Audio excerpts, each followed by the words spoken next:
Hello aspirants, welcome to the lectures of History of Modern India from the book Spectrum. We are doing chapter 6, which is People's Resistance Against British before 1857. We have already covered two parts, civil uprisings के, ठीक है, part 1 and part 2, and this is part 3. And before we begin, please like, share and subscribe to my channel and press the bell icon to receive the notifications of my latest lectures. So before we begin the part 3, let's have a relook at all the civil uprisings which we have done so far. So first one was your सन्यासी revolt. ठीक है, question भी फिर से देख लेते हैं हम जो हम क्वेश्चन अब तक कर रहे हैं. That is discuss in detail some of the important civil uprisings in India which took place against the British rule specially before 1857. ठीक है, तो सबसे पहले हमने सन्यासी रिवोल्ट किया था. It took place in the year 1763 to 1800. Okay, next was your revolt in Midnapur and Dalbhum, which took place in the year 1766. Then you had your revolt of Moa Marias 1769 to 99. Okay, then fourth one was your civil uprisings in Gorakhpur, Basti and Bahraich. ये कहाँ के regions हैं? ये UP के regions हैं. That is your Uttar Pradesh. Okay, next was your revolt of Raja of Vizianagaram, which took place in the year 1794. Next, revolt of Dhundia in Bednur 1799. Okay. Then you have your resistance of Kerala Varma Pajhasi Raja in the year 1797 and 1800. Next was your civil rebellion in Awadh 1799 में. Next, uprisings in Ganjam and Gumsur Odisha region में 1800 में and 1835 में. And next, uprisings in Palamau 1800 से 1802 झारखंड में हुआ ये. Next was your Poligars revolt Tamil Nadu में हुआ ये 1795 में. हमने एक इंपॉर्टेंट क्वेश्चन भी देखा था. Write a short note on Poligars revolt which took place in south India. Next was your uprisings in Bhiwani that is Haryana. Jat revolt था ये 1809 में. Next was Diwan Velu Thampi's revolt 1808 में केरला में हुआ ये. इसमें हमने देखा था Kundara proclamation, remember that. Disturbances in Bundelkhand 1808 से 1812 तक. And today we will begin with the Parla Kimedi outbreak which took place in the year 1834. Okay, so ये भी आपका उड़ीसा रीजन में हुआ है. Parla Kimedi is in Orissa. It is in the western border of the Ganjam district. ये आपको रिमेंबर करने की जरूरत नहीं है. Just remember that this revolt took place इन उड़ीसा और Orissa. Okay, so what happened here is company ने गंजम को एक्वायर कर लिया. That is east India company ने गंजम को ऑक्यूपाई कर लिया. और इस टाइम पे वहाँ रूल कौन कर रहा था? Narayan Dev. He was the raja of the Parla Kimedi. Okay, now इन्होंने रेजिस्टेंस दिया ब्रिटिश को और इन्होंने फाइट किया ब्रिटिश से. ठीक है, आर्मी ब्रिटिश को डिस्पैच करनी पड़ी. लेकिन नारायण देव जो है वो डिफीट हो जाते हैं 1768 में और उनकी जगह उनके बेटे दैट इज गजपति देव को जमींदार बना दिया जाता है. बट नारायण देव फिर से रिवोल्ट करते हैं. But again he was suppressed in the year 1834 and the region was pacified. So this was about your Parla Kimedi outbreak which took place in the Orissa in the year 1813. Okay, next है आपका Kutch rebellion. ये हुआ है आपका 1816 से 1832 में. Now what is happening Kutch में? British जो है आपके इंटरनल फ्यूड्स में इंटरफेयर कर रहे हैं. ठीक है, और यहाँ पे भी रूल कौन कर रहा है? Raja Bharmal two. Now since British एक तरफ से आपके इंटरफेयर कर रहे हैं तो राजा भारमल टू क्या करते हैं? अरब और अफ्रीकन ट्रूप्स की हेल्प लेते हैं. ठीक है, इनका पूरा फर्म इंटेंशन है. दैट इज ये बिल्कुल डिसाइड कर चुके हैं कि हमको ब्रिटिश को यहाँ से अपनी टेरिटरी से जो है बाहर निकालना है. और इसके लिए वो किसकी हेल्प लेते हैं? अरब और अफ्रीकन की हेल्प लेते हैं. ठीक है, लेकिन ब्रिटिश ने इनको डिफीट कर दिया. ठीक है, राजा भारमल को इन्होंने मार दिया. ठीक है, और इनके एक बेटे थे who was infant only, that is छोटे थे, बच्चे थे. ठीक है, तो उनके बिहाफ पे अब गवर्न करने वाले हैं Regency council. Regency council basically कुछ नहीं होता है. उस पर्टिकुलर कोर्ट में, ठीक है, उस किंगडम के जो ऑफिशियल्स होते हैं वही अपना एक ग्रुप बना लेते हैं. और ये बेसिकली तब होता है जब, जैसे हमने इस केस में देखा कि राजा भारमल के जो सन थे वो छोटे थे, बेटे थे, बच्चे थे, तो उनके बिहाफ पे ये एक ग्रुप ऑफ पीपल है, ग्रुप ऑफ ऑफिशियल्स है जो उनके बिहाफ पे रूल करेगा, गवर्न करेगा उस एरिया को. ठीक है, यहाँ पे British resident govern the areas as the de facto ruler. लेकिन यहाँ पे क्या है, क्योंकि ब्रिटिश ने हरा दिया है राजा भारमल को, तो एक रेसिडेंट, एक एजेंट प्लेस कर दिया ब्रिटिश ने और वो रूल करेगा. ठीक है, with the help of the Regency council. इस रीजेंसी काउंसिल की हेल्प से. ओके, नाउ कुछ एडमिनिस्ट्रेटिव इनोवेशंस हुए.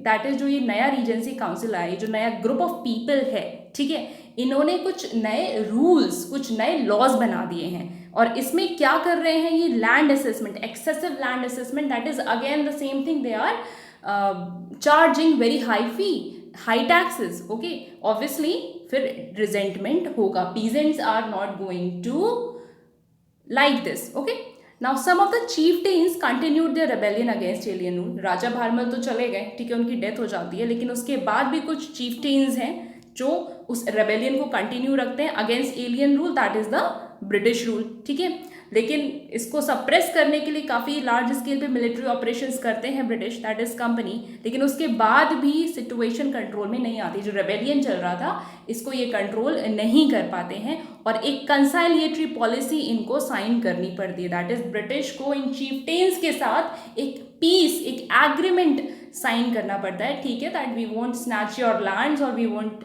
चार्ज हाई टैक्सेस, या फिर उसका कुछ रेट उन्होंने फिक्स कर दिया या फिर उसको थोड़ा सा रिड्यूस कर दिया। ठीक है, so this was about your Kutch rebellion. किसके अंडर में हुआ था पहले? राजा भारमल। ओके, ठीक है, कच्छ, अच्छा कच्छ तो आपको पता ही है ना, इट्स गुजरात रीजन में जो है आपका Kutch. Okay, we are talking about that, so remember this. Next है आपका राइजिंग एट बरेली, ये हुआ है आपका 1816 में। ठीक है, यहाँ पे जो कॉज है कि क्यों हुआ ये अपराइजिंग, वो था पुलिस टैक्स का लगना, sudden imposition of the police tax. ठीक है, तो इससे क्या हुआ, जो वहाँ के सिटीजन्स हैं obviously they got really angry कि ये सडनली आपने क्यों टैक्स हम पे लगा दिया है। ठीक है, नाउ इशू साथ में लेकिन रिलीजियस भी बन गया। अब इसमें हमको रिलीजियस ओवरटोन देखने को मिलेगा कि एक सिंपल सिविल अपराइजिंग नहीं था, क्योंकि मुफ्ती मोहम्मद एवज एक पर्सन है। ठीक है, he is a venerated old, venerated का मतलब बहुत रिस्पेक्टेड ओल्ड मैन है। तो ये क्या करते हैं, एक पेटिशन फाइल करते हैं, जो वहाँ के मैजिस्ट्रेट हैं, बरेली के जो मैजिस्ट्रेट हैं, उनके सामने एक पेटिशन डालते हैं, एक याचिका दायर करते हैं। ठीक है, इस टैक्स के अगेंस्ट में। ओके, नाउ क्योंकि अब ये जो पर्सन है ही इज़ मुस्लिम, तो ऑब्वियसली थोड़ा सा यहाँ पे रिलीजियस एंगल हमको देखने को मिलेगा। नाउ कुछ आर्म्ड मुस्लिम्स, दैट इज कुछ ऐसे मुस्लिम्स जिनके पास वेपन्स थे, हथियार थे, from the region Pilibhit, Shahjahanpur and Rampur, इन्होंने रेबल कर दिया। ठीक है, आर्म्स लेके, मतलब एक वायलेंट फॉर्म ऑफ रेबेलियन इन्होंने कर दिया। अब ये पीलीभीत, शाहजहांपुर और रामपुर कहाँ है, ये सारे यूपी के एरियाज है। ये जो नेपाल के साथ आपका बॉर्डर शेयर होता है यूपी नॉर्थ में, ये सारे वो एरियाज हैं। ठीक है, और किसके डिफेंस में किया, in the defence of the faith and the mufti. ये जो मुफ्ती मोहम्मद एवज आपने देखा था यहाँ पे, ठीक है, ये पर्सन जो है, इनके डिफेंस में इन्होंने रेबेलियन करना शुरू कर दिया। और इसको सप्रेस तभी किया जा सका जब काफ़ी हैवी लार्ज स्केल पे ब्रिटिश ने मिलिट्री फोर्सेस को डिप्लॉय किया। ठीक है, तो ये जो है आपका राइजिंग एट बरेली, बरेली आपका यूपी में है। ठीक है, इसमें आपको एक पर्सन याद रखने हैं, दैट इज मुफ्ती मोहम्मद एवज। ठीक है, और थोड़ा सा हाँ रिलीजियस एंगल भी देखने को मिलता है, बिकॉज ही वॉज मुस्लिम। तो यहाँ पे जो रेबेलियन किया बेसिकली मुस्लिम्स ने किया, एंड किसके डिफेंस में किया, मुफ्ती मोहम्मद के डिफेंस में। लेकिन जो इमीडिएट कॉज था कि एक्चुअल में जो सबसे पहले जो ये रेबेलियन स्टार्ट क्यों हुआ, वो था आपका imposition of the police tax, remember this. ठीक है, नेक्स्ट है आपका अपसर्ज इन हाथरस 1817, ये अगेन हाथरस आपका यूपी में रीजन पड़ता है।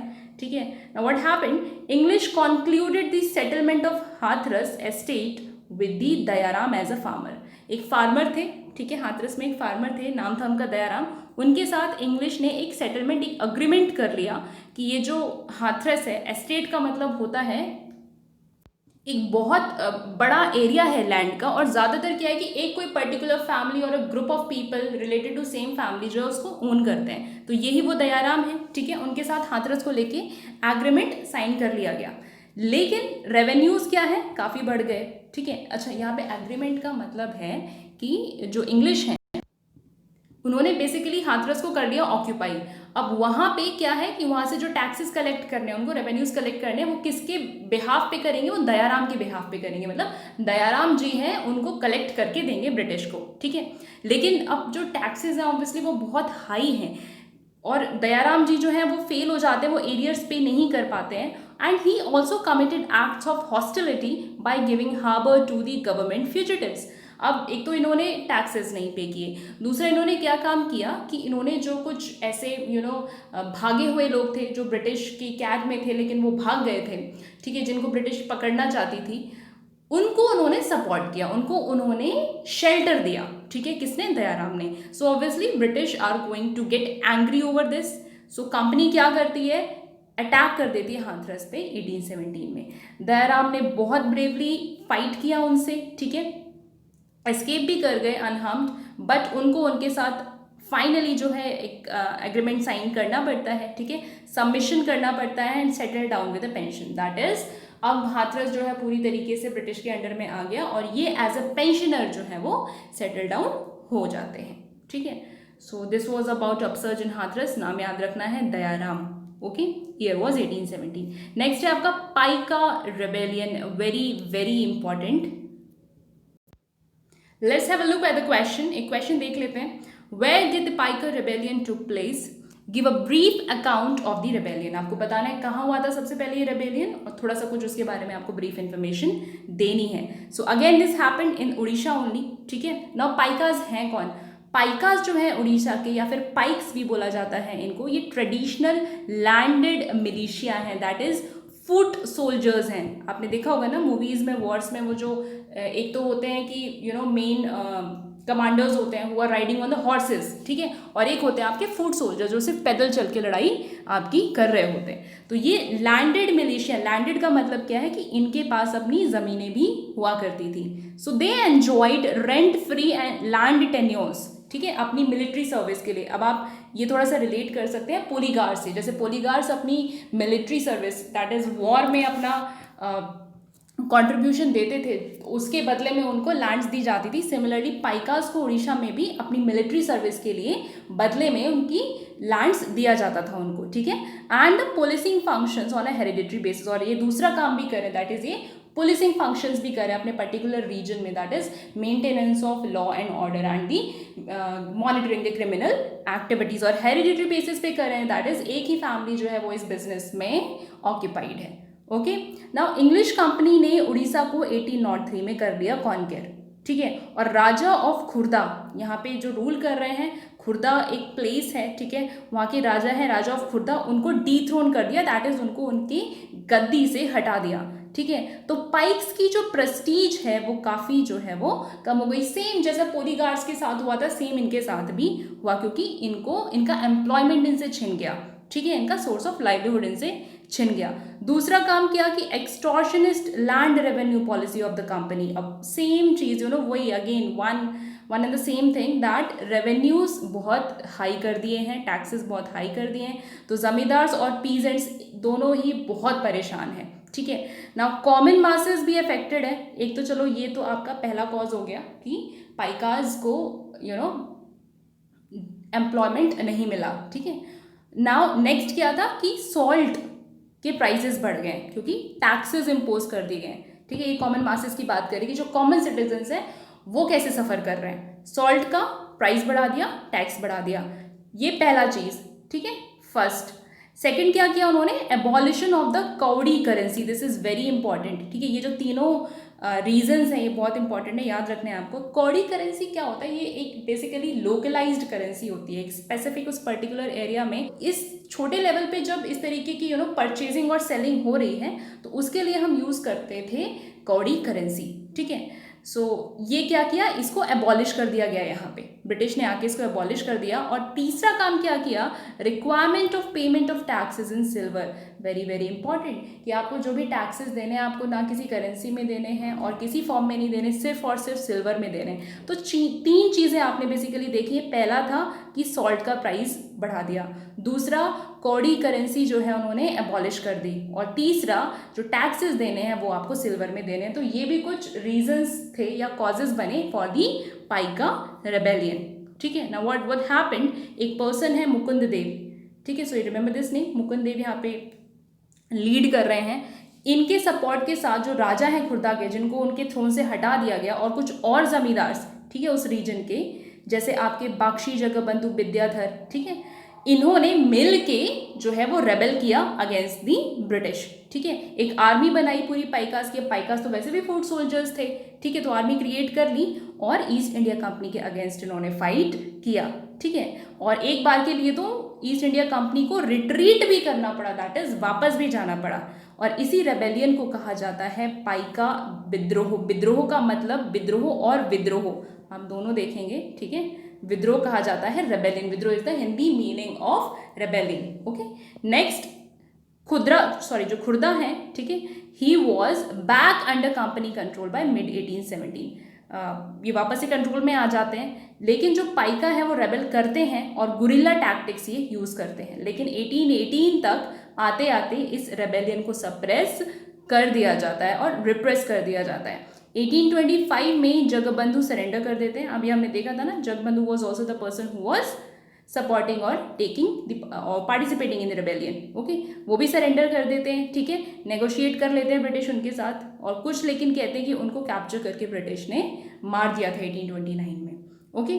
नाउ पाइका रेबेलियन का सिग्निफिकेंस क्या है, that it succeeded in getting large remissions of arrears, that is जो भी हाई टैक्सेस लग रहे थे उसमें उन्होंने काफ़ी रिडक्शन करवाने में वो सक्सेसफुल रहे थे, ठीक है। And suspension of the sale of the estates of the defaulters, defaulters in the sense जो लोग पे नहीं कर पाए थे टैक्सेस को, रेवेन्यूज़ को, तो उनको डिफॉल्टर कहा गया। तो उनकी जो एस्टेट है, उनकी जो लैंड्स है, उनसे नहीं छीनी गई, ठीक है, उनको नहीं बेचा गया। और एक new settlement on fixed tenures and other adjuncts, that is fixed tenure का मतलब कि जो लैंड है इस पर्टिकुलर, जो भी उस पर्टिकुलर लैंड पे कल्टिवेशन हो रहा है या पीजेंट है जिसके भी अंडर में, उसका एक टेन्योर फिक्स कर दिया गया कि ठीक है, इस इतने पीरियड के बाद हम आपसे चार्ज करेंगे टैक्सेस, या आप इतने पीरियड तक इस पे कल्टिवेशन कर सकते हो। और कुछ गवर्नेंस, दैट इज कुछ लॉज को भी उन्होंने थोड़ा सा जो है लिबरलाइज कर दिया, जो स्ट्रिक्ट लॉज उन्होंने क्रिएट किए थे उसको लिबरलाइज कर दिया। तो बहुत इंपॉर्टेंट है ये आपका Paika rebellion exam point of view से, सो रिमेंबर, ओके। 1817 में ये हुआ। नेम्स याद रखने कुछ आपको, मुकुंद देव, बख्शी, जगबंधु विद्याधर एंड राजा ऑफ खुर्दा, ठीक है, खुर्दा के Raja. Now Waghera rising, next है आपका 1818-1820 में हुआ है ये। यहाँ पे भी सेम चीज, resentment against the alien rule plus exactions of the Gaekwad of Baroda. So ये क्या कर रहे हैं कि इनको ब्रिटिश गवर्नमेंट का सपोर्ट मिल रहा है और ये भी थोड़ा सा ऑपरेशन कर रहे हैं, यानी कि पीजेंट्स को और जो वहाँ के फार्मर्स हैं, जमींदार्स हैं, उनके ऊपर जो है वो ऑपरेशन कर रहे हैं, ठीक है, एंड एक्सप्लॉयटेशन कर रहे हैं बेसिकली। तो यहाँ के जो वघेरा चीफ्स हैं, ठीक है, एक मंडल है ओखा मंडल, ये जो है वो आर्म्स, दैट इज हथियार उठा लेते हैं और रेबेल करते हैं, ठीक है। ये ब्रिटिश की टेरिटरी तक में घुस जाते हैं। दे carried out inroads into the British territory during the 1818 and 1819, और इनके साथ भी ब्रिटिश को एक पीस ट्रीटी साइन करनी पड़ती है because British was not able to control this rebellion. So remember Waghera rising, ठीक है, okay, in the Baroda region. Next है आपका अहोम रिवोल्ट 1828। अहोम आपका असम के जो रेसिडेंट्स हैं उनको कहा जाता है अहोम, ठीक है। नाउ ब्रिटिश ने क्या किया था, ब्रिटिश ने डिसाइड किया था कि हम जो हैं वो असम से विड्रॉ कर लेंगे after the first Burma war. 1824-26 में आपका first Burma war that is जो म्यांमार, आज के टाइम का जो म्यांमार है उसका ओल्ड नेम है बर्मा, उसके साथ इनका वॉर हुआ था 1824 में, पहला वॉर हुआ था, ठीक है। तो उसमें ये डिसाइड करते ठीक है कि इस वॉर के बाद हम आसाम छोड़ के चले जाएंगे, टेरिटरी छोड़ के चले जाएंगे, लेकिन वॉर हुआ और ये टेरिटरी छोड़ के नहीं गए। इनफैक्ट उन्होंने क्या कोशिश की कि जो अहोम्स हैं, अहोम की जो टेरिटरीज है, जितनी भी एरियाज में अहोम्स रहते थे, रूल करते थे, वो हम अपने डोमिनियन, दैट इज अपनी टेरिटरीज में शामिल कर लें, ठीक है। तो ये कंपनी ने कोशिश की। तो ऑब्वियसली रेबेलियन होना तो लाजमी है। 1828 में रेबेलियन होता है under the leadership of Gomdhar Konwar, ठीक है। ये अहोम प्रिंस है, remember this name, Gomdhar Konwar, he is the Ahom prince who gives the leadership to this rebellion, ठीक है। उनके साथ कुछ कंपैट्रियट्स हैं, दैट इज उनके सपोर्टर्स हैं, जैसे धनंजय बोंग हैं, I am sorry for pronouncing it's wrong, it's bongo हैं, ओके, इट्स बोंगो हैं। देन जयराम खरगड़िया फूकन, ठीक है। ये कुछ नेम्स हैं, कुछ लोग हैं जिन्होंने सपोर्ट किया है इस रेबेलियन में, किसको, गोमधार कोनवार को, ठीक है। कंपनी फिर से कंसोलिडेटरी पॉलिसी इनको साइन करनी पड़ती है और जो अपर असम वाला रीजन है वो महाराजा पुरंदर सिंह को दे देते हैं, Maharaja Purandar Singh Narendra, and part of the kingdom was restored to the Assamese king. Now please don't get confused, ये जो नाम लिखा है महाराजा पुरंदर सिंह नरेंद्र, ये एक्चुअल में किंग है, ठीक है, अहोम किंग है। और जो आपने ये जो ऊपर नेम देखा है ना, गोमधर कोनवारी प्रिंस है। तो आपको पता होना चाहिए कि प्रिंस और किंग में क्या डिफरेंस होता है। किंग रूल करता है, ठीक है, थ्रोन पे बैठता है। Prince simply must be like उस रॉयल फैमिली का एक पार्ट होता है, ठीक है, उसके भी कुछ ड्यूटीज होते हैं, official duties, but he is not ruling actually, ठीक है। नाउ नेक्स्ट है आपका सूरत सॉल्ट एगिटेशन 1840s का, ठीक है। नाउ एक सूरत में ये रिवोल्ट हुआ है आपका, दैट इज गुजरात रीजन में रिवोल्ट हुआ है। सो व्हाट हैपेंड, एक strong anti British sentiment resulted in attacks by the local Surat population on the Europeans. 1844 में यूरोपियन से, पर ये जो लोकल सूरत पॉपुलेशन है, वहाँ के जो लोग हैं, लोकल लोग हैं, ये अटैक कर देते हैं, ठीक है। क्यों करते हैं? क्योंकि सॉल्ट ड्यूटी बढ़ा दी, दैट इज टैक्स जो सॉल्ट पे लगता था वो बढ़ा दिया, फ्रॉम 50 पैसे टू 1 रुपी, जस्ट डबल कर दिया, ठीक है। पहले 50 पैसे टैक्स लगता था, उसको 1 रुपी कर दिया। इसके अगेंस्ट में जो सूरत के लोकल लोग हैं उन्होंने रिवोल्ट किया। तो काफ़ी पॉपुलर मूवमेंट हो गया था ये, ठीक है। और गवर्नमेंट को विड्रॉ करना पड़ा, जो एडिशनल उन्होंने सॉल्ट टैक्स लगाया था, दैट इज जो 50% उन्होंने बढ़ा दिया था, उसको उन्होंने विड्रॉ कर लिया। लेकिन 1848 में फिर से गवर्नमेंट ने was forced to withdraw its measure to introduce Bengal standard weights। देखो इन्होंने क्या किया, फिर से गवर्नमेंट ने क्या किया, एक Bengal standards weights and measures लगा दिया। अब इसका क्या मतलब है, बेसिकली चीज़ों को नापने तौलने में जो स्टैंडर्ड्स, जो स्केल्स यूज करते थे, उसको कर दिया इन्होंने रिवाइज, ठीक है। तो उसके अगेंस्ट में फिर से लोगों ने रिवोल्ट किया और इसको भी ब्रिटिश गवर्नमेंट को विड्रॉ करना पड़ा, ओके, क्योंकि उन्होंने बॉयकॉट किया इसको और रेजिस्टेंस दिया। तो सूरत सॉल्ट एगिटेशन आपका इसलिए इंपॉर्टेंट है, देखिए नाम से पता चल रहा है, सॉल्ट एगिटेशन की, सॉल्ट पे ड्यूटी बढ़ा दी। प्लस ये चीज़ भी याद रखिए कि Bengal standard weights and measures उन्होंने इंट्रोड्यूस कर दिया था, ठीक है। सो इसके अगेंस्ट में उन्होंने रिवोल्ट किया। और ये भी याद रखना है कि हाँ, गवर्नमेंट को वो जो उन्होंने चेंजेस इंट्रोड्यूस किए थे उनको विड्रॉ करने पड़े। नेक्स्ट है आपका कोल्हापुर एंड सावंतवादी रिवोल्ट्स। तो कोल्हापुर तो बहुत फेमस है, आई गेस आपको पता होगा कहाँ पे, it's in the Maharashtra region only. So यहाँ पे क्या हो रहा है, गडकरीज, ठीक है, ये हेरिडिटरी मिलिट्री क्लास है जो मराठा फोर्स में डिप्लॉय है या फिर एम्प्लॉयड है, ठीक है। हेरिडिटरी मतलब इनकी फैमिलीज इसी बिजनेस में है, तो मिलिट्री क्लास है जो मराठा फोर्स में कमांडर्स हैं। तो इनकी गैरिसन्स को डिसबैंड कर दिया गया during the administrative reorganisation of Kolhapur. Kolhapur में जब ऑक्यूपेशन हो गया ब्रिटिश का, तो उन्होंने वहाँ पे कुछ फेरबदल किया, एडमिनिस्ट्रेटिव चेंजेस किए, और उन चेंजेस के चलते ये जो आर्मी थी, ये जो मिलिट्री क्लास थी गडकरीज की, इनको निकाल दिया गया, ठीक है, इनको इनकी नौकरियों से निकाल दिया गया बेसिकली, ठीक है। तो अनएम्प्लॉयमेंट हो गया। अब ऑब्वियसली वही सेम रीज़न कि हमारा सोर्स ऑफ लाइवलीहुड छीन लिया, क्या करेंगे, तो गडकरीज ने रिवोल्ट किया, ठीक है। सिमिलरली सावंतवादी एरियाज में भी ये रिवोल्ट हुआ सेम रीजंस की वजह से, और ब्रिटिश अथॉरिटीज़ ने फिर फाइनली कुछ नए लॉज इंट्रोड्यूस किए और किसी तरीके से उन्होंने इस रेबेलियन को कंट्रोल किया। सो रिमेंबर, कोल्हापुर और सावंतवादी रिवोल्ट्स आपके हुए हैं महाराष्ट्र रीजन में, गडकरीज ने किया है, ठीक है, अगेंस्ट दी अनएम्प्लॉयमेंट। नेक्स्ट है आपका वहाबी मूवमेंट। वहाबी मूवमेंट भी बहुत पॉपुलर है, ठीक है, एग्जाम पर्सपेक्टिव से भी बहुत इंपॉर्टेंट है। Let's have a look at the question. Who was the founder of Wahhabi movement? Explain the significance of the movement. आपको बताना है वहाबी मूवमेंट का फाउंडेशन किसने किया और इसका इम्पॉर्टेंस क्या है, सिग्निफिकेंस क्या है। तो बेसिकली ये एक इस्लामिक रिवाइवलिस्ट मूवमेंट था। रिवाइवलिस्ट का मतलब क्या है कि अपने इस्लाम फेथ को फिर से रिवाइव करना, ठीक है। किसने फाउंड किया? Syed Ahmad Rae Bareli. Very very important, ये नेम बहुत इंपॉर्टेंट है, प्रीलिम्स में क्वेश्चन आ जाता है, ठीक है। So he was inspired by the teachings of the Abdul Wahab. 1703 से 1887 में ये अब्दुल वहाब एक इस्लामिक प्रीस्ट कह लीजिए, स्कॉलर कह लीजिए, ठीक है, इनकी टीचिंग से काफ़ी इंस्पायर्ड थे। और ये अब्दुल वहाब कहाँ के थे? सऊदी अरेबिया के थे, ठीक है। And Shah Waliullah of Delhi. तो ये दो पर्सनस हैं, Shah Waliullah of Delhi and the Abdul Wahab of Saudi Arabia. इनकी टीचिंग से सैयद अहमद ऑफ राय बरेली जो है वो इंस्पायर्ड थे, दैट इज सैयद अहमद जी काफ़ी इंस्पायर्ड थे इनकी टीचिंग से। और इन्हीं के टीचिंग्स के बाद इन्होंने इंस्पायर होके इससे इस्लामिक रिवाइवलिस्ट मूवमेंट का फाउंडेशन किया, दैट इज़ अपने फेथ को एक बार से फिर से पुनर्जीवित करना और उसको और स्प्रेड करना।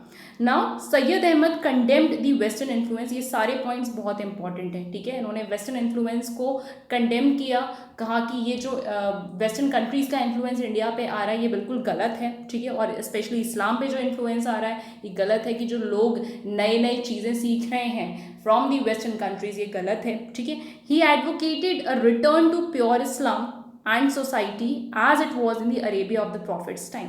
जो मोहम्मद प्रॉफिट थे, ठीक है, उनके टाइम पे जिस तरीके की सोसाइटी थी स्पेशली अरेबिया में, ठीक है, तो ये चाहते थे कि उसी तरीके की सोसाइटी एक बार फिर से हो जाए और जिस तरीके के ट्रेडिशंस कस्टम्स हम पहले फॉलो करते थे हम फिर से वही चीज़ें फॉलो करें, ठीक है, पुराने दौर में लौट जाए, ऐसा इनका मानना था। तो ये सारे पॉइंट्स बहुत इंपॉर्टेंट हैं, ठीक है, याद रखने हैं आपको। ओके, नाउ इंडिया में जो इम्पोर्टेंट सेंटर्स थे, जो इनके मूवमेंट के इम्पोर्टेंट सेंटर्स थे वो था पटना, ठीक है, और इसके अलावा इनके missions Hyderabad, Madras, Bengal, United Provinces and Bombay, ठीक है, ये सारी जगह इनके। अच्छा, यूनाइटेड प्रोविंसेस दैट इज आपका आज का उत्तर प्रदेश ओनली, ठीक है। तो ये सारे रीजन्स थे जहाँ पे ये मूवमेंट जो है काफ़ी ज़ोरों शोरों से चल रही थी। Now since Darul herb that is the territory of war और chaos was to be converted into Darul Islam, the land of Islam, that is ये चाहते थे इनके अकॉर्डिंग जो अभी सारा सिनेरियो, अभी की जो सिचुएशन है, ठीक है, उसको इन्होंने कहा दारुल हर्ब। और दारुल हर्ब दैट इज अभी क्या है, बहुत ही केओस चल रहा है, सब बिखरा हुआ चल रहा है, ठीक है, वॉर हो रहे हैं हर जगह, लड़ाइयाँ हो रही, तो ये चाहते थे कि इसको हम कन्वर्ट कर दें दारुल इस्लाम में, that is the land of Islam, जो ये पूरी सरजमी है ये बन जाए इस्लाम की लैंड, ठीक है। अ जिहाद was declared against the Sikh kingdom of Punjab, और इसी के चलते इन्होंने जिहाद declare, that is kind of fightings इन्होंने शुरू कर दी।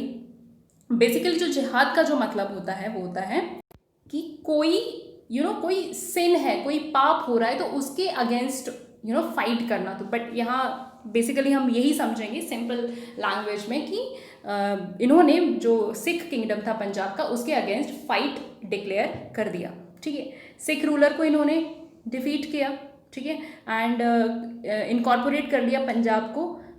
Sorry, after the defeat of the Sikh ruler, और ईस्ट इंडिया कंपनी ने आपको पता है कि जब रणजीत सिंह की डेथ हो गई थी तो उसके बाद उसके कुछ टाइम बाद थोड़ा उनको वहाँ से रेबेलियन देखने को मिला, लेकिन फाइनली जो सिख एम्पायर है आपका किसके अंडर आ गया था, ईस्ट इंडिया कंपनी के अंडर में आ गया था in the year 1849। Now English dominion in India became the sole target. देखो पहले लड़ रहे थे ये पंजाब से, ठीक है, सिख एम्पायर से जो है ये पहले लड़ रहे थे, और उसके बाद जब सिख एम्पायर ही ख़त्म हो गया, ख़त्म किया मतलब ब्रिटिश इंडिया के अंडर में आ गया, तो इनका टारगेट कौन बन गया, अब इनका टारगेट बन गया British east India company. Okay, next है आपका वहाबीज का सिग्निफिकेंस, की आखिर इंपॉर्टेंस क्या थी। So they played an important role in spreading anti British sentiments. अभी आपने देखा कि एंटी ब्रिटिश सेंटिमेंट्स जो है इन्होंने फैलाने में काफ़ी मदद की। A series of military operations by the British in the 1860s on the Wahabi base. Sithana एक जगह है, ठीक है, और वहाँ पे इनका बेस था, वहाबीज का बेस था, तो मिलिट्री ऑपरेशंस किए ब्रिटिश ने, ठीक है, और उसको ऑक्यूपाई कर लिया, एंड बहुत सारे कोर्ट केसेस किए गए सेडेशन के वहाबीज के ऊपर, तो वहाबी रेजिस्टेंस काफ़ी हद तक कमज़ोर पड़ गया। सेडेशन का केसेस आपको पता है, सेडेशन तो आजकल बड़ा पॉपुलर है, ठीक है, कि आपने आगे कुछ भी अगेंस्ट में बोला, नेशन के अगेंस्ट में, स्पेशली आजकल तो है कि चलो गवर्नमेंट के अगेंस्ट में कुछ भी बोला तो वो सीधा आप पे सेडेशन का चार्जेस लगते हैं। तो उस टाइम पे भी इसी तरीके के कुछ चार्जेस थे कि ब्रिटिश गवर्नमेंट के अगेंस्ट जो भी एक्टिविटीज़ होती थी उसको सेडेशन में काउंट किया जाता था, ठीक है, तो उसके जो है चार्जेस लगा दिए गए वहाबीज़ के ऊपर, वहाबी लोगों के ऊपर जो इस मूवमेंट के पार्टिसिपेंट्स थे, और उनको कई लोगों को जो है वो प्रेजेंस में डाल दिया गया, ठीक है, कैप्चर कर लिया गया। एंड एक नेम आपको ज़रूर याद रखना है, सिथाना इज़ दी वहाबी बेस। तो इस तरीके से वहाबी रेजिस्टेंस जो है वो काफ़ी एंड तक आते आते कमज़ोर हो गया, वीकन हो गया। But please again I am telling you, remember this name, Syed Ahmad, ठीक है, राय बरेली से बिलोंग करते थे ये, और अब्दुल वहाब और शाह वलीउल्लाह आपको याद रखने हैं, ठीक है, और आपको ये याद रखना है कि पहले इन्होंने सिख एम्पायर के अगेंस्ट में फ़ाइट की, और जब वो ब्रिटिश के डोमिनियंस में आ गया तो इन्होंने ब्रिटिश के अगेंस्ट फाइट किया। Last is your Kuka movement, ठीक है, ये भी बहुत इंपॉर्टेंट है, इस पर भी एक क्वेश्चन देख लेते हैं हम। So your question is write a short note on Kuka movement, ठीक है। So this movement was founded in the year 1840 by Bhagat Jawahar Mal, इनको सिया साहेब भी बोला जाता है, ठीक है। सिया साहेब से ये ज़्यादा पॉपुलर है, सो रिमेंबर दिस नेम, ठीक है। In the area western Punjab, so remember कहाँ पे हुआ है ये movement, in the Punjab region, okay. Now major leader of the movement, इनके बाद जो ये सिया साहेब है, इनके बाद किसने लीड किया इस मूवमेंट को, he was Baba Ram Singh, so this name you have to remember as well, ठीक है। और इन्होंने ही नामधारी सेक्ट का फाउंडेशन किया था। सो आपको बाबा राम सिंह डेफिनेटली याद रखना है, क्योंकि नामधारी सिख सेक्ट के ऊपर एक क्वेश्चन आ सकता है, that who founded the Namdhari Sikh sect, okay. Now Punjab British के अंडर में आ गया, ठीक है। So this movement got transformed from a religious purification campaign to a political campaign. जब ये स्टार्ट हुआ था, स्टार्टिंग में जब इसको भगत जवाहर मल ने स्टार्ट किया था, तब ये सिंपली कि हमको अपने रिलीजन को, अपने सिख रिलीजन को, सिखिज्म को प्योरीफाई करना है, ठीक है। तो लेकिन इसके बाद जब ब्रिटिश ने ऑक्यूपाई कर लिया पंजाब को, अपने डोमिनियन में ले लिया, तो ये पॉलिटिकल कैंपेन में, दैट इज़ अ ब्रिटिश के अगेंस्ट ये फाइट स्टार्ट हो गई। तो इसमें क्या है, जो ये चीज़ें आपको इम्पॉर्टेंट याद रखनी है कि फीचर्स क्या हैं इस मूवमेंट के, वो था abolition of the caste and discriminations among Sikhs. देखिए डिस्क्रिमिनेशन वैसे तो जनरली क्या है कि पॉपुलर ज़्यादा है कि हिंदूज़ में कास्ट के बेसिस पे डिस्क्रिमिनेशन होता है, but this is true for all kind of faiths, whether it's Islam, whether it's now in this case Sikh faith, or whether it's Christianity, everywhere discrimination is done internally as well. Among those people only discrimination is prevalent. तो Sikhs में भी discrimination होता था, उसके against में ये movement था. Then discouraging the consumption of the meat and alcohol and the drugs and the permission of intermarriages, widow remarriage, encouraging women to step out of seclusion. Very important. ये सारे features बहुत important है कि cast को abolish करना है, discrimination हटाना है हमको, ठीक है। मीट और अल्कोहल कंज्यूम नहीं करना है। इंटर मैरिजेस को आप परमिशन दो कि एक क्लास दूसरी क्लास से मैरी कर सकती है, एक कास्ट दूसरे कास्ट से मैरी कर सके। विडो की रीमैरिज की परमिशन दो, और वेमेन को एनकरेज करते थे कि आप अपने घर से बाहर निकलो, आप मेन स्ट्रीम सोसाइटी का हिस्सा बनो, ठीक है। On the political side, Kukas wanted to remove the British.